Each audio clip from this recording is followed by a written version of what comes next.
देख रहे हैं द वेयर पॉइंट न्यूज।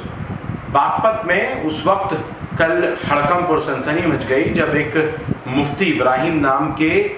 मस्जिद के इमाम की पत्नी और दो उसकी बेटियों की हत्या कर दी गई। मामला जब खुलकर सामने आया जब बच्चों और इमाम की पत्नी के पास जो दूसरे तलबा हैं वो पढ़ने के लिए मस्जिद परिसर में पहुंचे थे। जैसे ही देखा कि इमाम साहब की पत्नी इसराना और उनकी सुमैया बेटी, जो दोनों बेटियां हैं वो एक 7 साल की एक 5 साल की, दोनों की दोनों लहूलुहान पड़ी हैं। मौके पर पुलिस पहुंची। क्षेत्र में कल रात दिन भर तनाव था और लोगों की यही मांग थी कि आखिर मुफ्ती इब्राहिम जो इस वक्त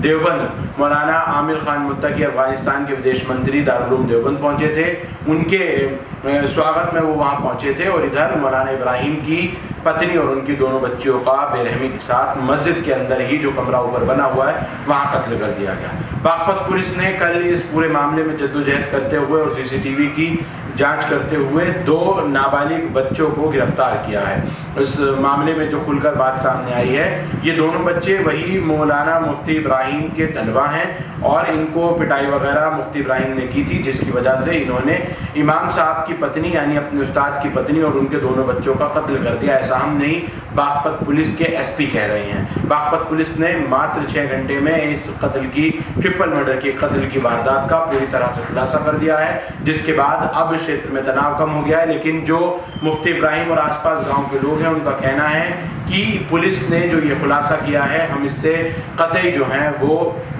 खुश नहीं है, क्योंकि ये कहीं ना कहीं पुलिस कुछ और छुपा रही है। इस हत्या की सीबीआई जांच ट्रिपल मर्डर की होनी चाहिए। अब देखना होगा कि आखिर इस बागपत में जो ये इतना बड़ा हत्याकांड, ट्रिपल मर्डर, इमाम की बीवी का, वो भी उस वक्त जब बागपत से ही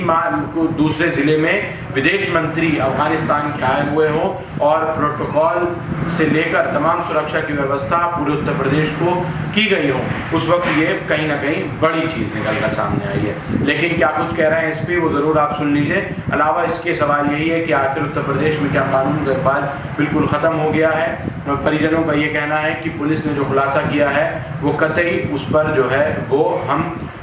खुश नहीं हैं या उससे हम राज़ी नहीं हैं। कहीं ना कहीं इसमें बड़ी साजिश है जो पुलिस अभी तक इसका खुलासा नहीं कर पाई है। दिनांक 11 अक्टूबर 2025 को थाना दोगट अंतर्गत ग्राम गांगनौली में सूचना मिली कि एक मस्जिद जिसके ऊपर एक कमरे पर मस्जिद के मुफ्ती साहब अपने पत्नी और 2 बच्चों के साथ रहते थे और मुफ्ती कहीं किसी काम से बाहर गए हुए थे, तो वहाँ पर उनकी पत्नी और दोनों बच्चों का शव मिला। इस घटना पर तत्काल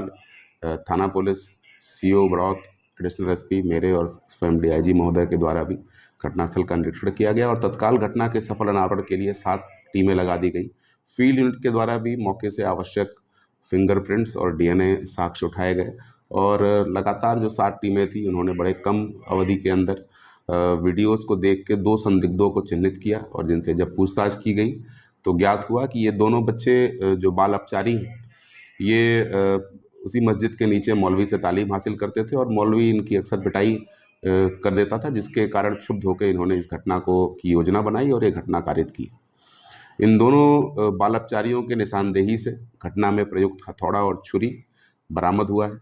जानकारी में ये आया कि कल यानी दिनांक 10 अक्टूबर को इनमें से एक बाल अपचारी के साथ मुफ्ती ने पिटाई की थी और जिसके कारण उसने अपने दूसरे साथी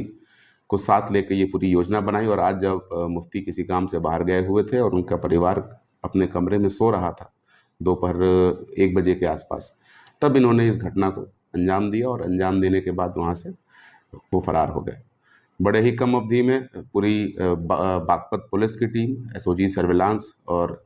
तमाम 6 थानों की टीम ने इस पूरी घटना को वर्कआउट किया है और दोनों बाल अपचारियों को अपनी कस्टडी में लिया है। थाना दोगट पर वादी की तहरीर पर अभियोग पंजीकृत करके आवश्यक विधिक कार्रवाई की जा रही है।